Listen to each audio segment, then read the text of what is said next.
Meantime, we turn our attention back to the deadly plane crash in D.C. We now know 67 people were killed in the collision of a Black Hawk helicopter and an American Airlines jet just before 9 o'clock last night. Sadly, there were no survivors. Crews are still trying to recover victims of the crash from the Potomac River and piece together how this tragedy occurred. We now know NTSB investigators have located the black boxes from the jet that was en route to Reagan National Airport from Wichita, Kansas, when it collided with that helicopter. The recorders are now at an NTSB lab for evaluation. The fuselage of the jet was found upside down in 3 sections in waist-deep water. 40 bodies have been recovered so far. The FAA is saying staffing levels were not normal at the time of the crash.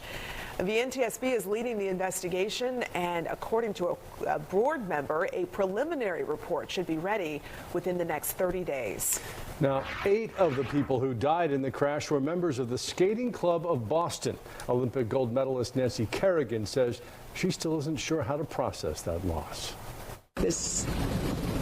You don't have to know everybody to feel that connection. We've been through the same thing, that training, that rigorous schedule of falling over and over and somehow picking yourself back up.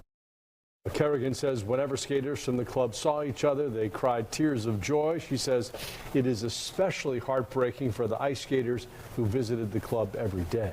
This was the deadliest commercial plane crash here in the U.S. since 2009. That's when a flight crashed into a house near Buffalo, New York, killing 45 passengers, 4 crew members, and 1 person on the ground.